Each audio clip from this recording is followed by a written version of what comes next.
we know at least 3 languages. More than that.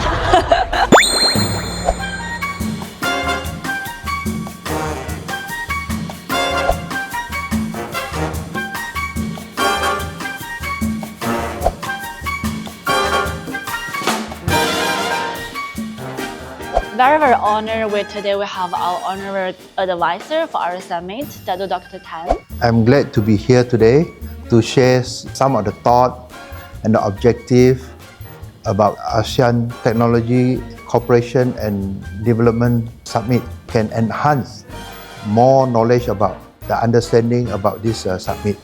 And also we have our vice chair for our summit, Mr. Teo Han. Very interesting opportunity, and I think the conversation with Dato Dr. Tan and Ravina here will be absolutely very interesting. Looking forward. To talk about how we can make ASEAN as a global innovation center and what is Malaysia's position for the global innovations.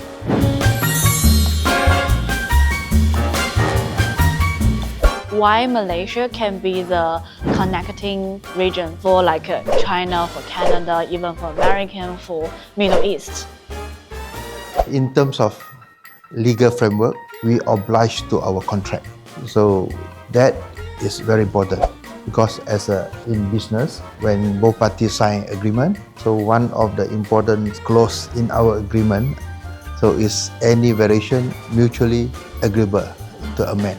My experience to handle government contract, so we oblige to all this. So the spirit of contractor is there with our banking system, all the infrastructure from our KLIA to north of Peninsula Malaysia, northern or southern. So accessibility and connectivity are very convenient. Then we have more than 30 highways and we have all the port facilities with our Port Klang, West Port, Penang Port and Bintulu Port in Sarawak and in KK.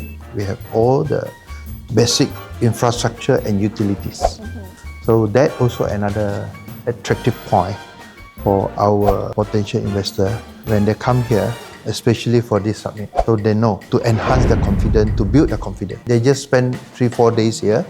They understand where is Malaysia and what is Malaysia and what they can gain from this trip. In terms of language, so as a Malaysian, we know at least 3 languages. More than that. Bahasa Malaysia, Mandarin, so-called English. So English is international language. So in terms of language, conversation, communication, we are no barrier. What are you feeling for this wave of, maybe we can say ASEAN raise up, right? What you say the chance in South Asia specifically for Malaysia? If you observe during the ASEAN summit, the president from Brazil was here, the Prime Minister of Canada was here, President Trump was here. I think even China sent a whole entourage of people to come, and we even hosted some of these dialogues and some of these conversations. As we always say, how do you put Malaysia on the map? Right? I think this is one of those great opportunities, created a fair bit of buzz, make people understand, oh, there's actually something between Hong Kong and Singapore. There's actually a country called Malaysia. Right? Yeah. Maybe for the economy perspective, everybody come here, investments.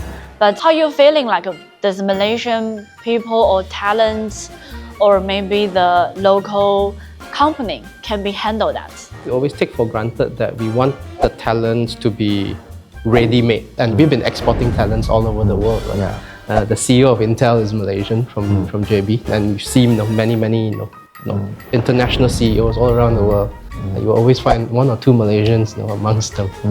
So from that perspective, I think we do have the latency. But yes, talent is never enough, and I think eventually we'll have to look into even opening up to all the other talents from the region.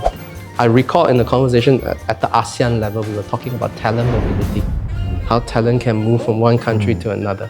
But because of visas and all these things, it's always very tough. It's always very tough, and that's one of the biggest problems I think that we need to solve. Although we are one big block, but it's still quite segregated in that sense.